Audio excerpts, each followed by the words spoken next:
The question is that the House to now adjourn. I call the member for Wright. I thank you, Mr Speaker, and it is with a very, very heavy heart that I rise in the chamber tonight to offer my express condolences to the family of Senior Constable Brett Ford, a police officer, a hero, who lost his life yesterday in a gun fight in my electorate. Senior Constable Ford was tragically shot and killed when he was doing his job in the Lockyer Valley in my electorate yesterday. He is remembered as a dedicated officer serving with the Queensland Police Service for more than 15 years, and he was part of the Toowoomba Tactical Response Squad.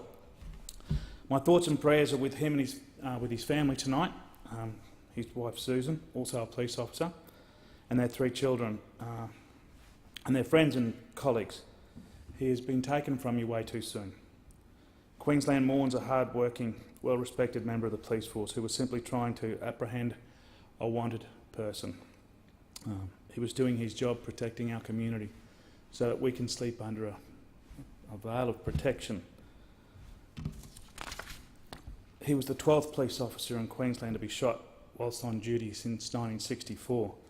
And that is the danger our police officers face every single day.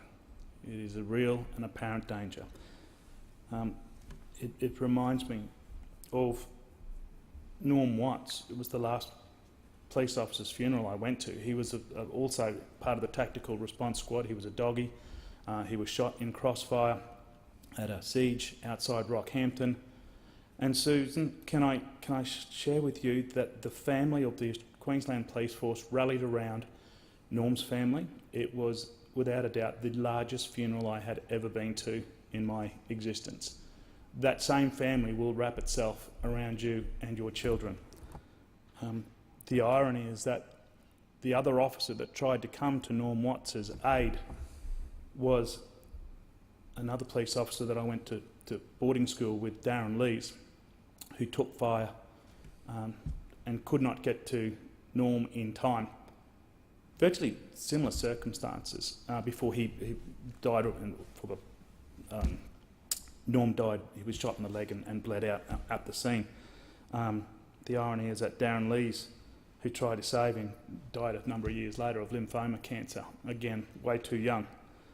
When our police officers go to work, Mr Speaker, they know that they may never come home, but instead they run towards the danger and not away from it. You can only just fathom that when our hearts, when the blood is running through our veins and we're in a time of panic, often and too often we reach out to the police force.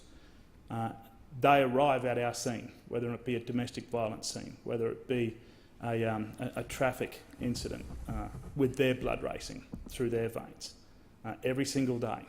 And I think we become numb to what our emergency service personnel endure through a normal 8-hour shift on any given day. They put their lives on the line every day when they go to work so that we can be safe. Mr Speaker, I want to acknowledge some of the remarkable police officers in my electorate without naming them, but I found it just unfathomable that when I heard of the news that we had had this incident in the electorate, that you do this mental checklist of police officers that you know, that are your mates, that you go fishing with, that you drink beer with, and it's only the sense of relief that comes upon you once you find that it wasn't your friend. Can you imagine the heartfelt situation that their families feel when they see the television outlets say that there's a police officer being shot, as to whether or not that's my brother or my father or my husband or my dad. Most of us will never experience what our police officers do in the line of their duty. In the time just remaining with me, Mr Speaker, with the indulgence of the House, I'd just like to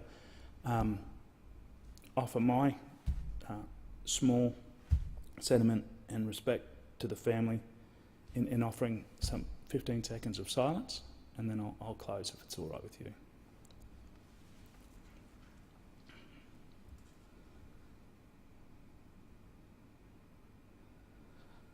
I thank the House. With honour, they serve. With honour, he served. I thank the House.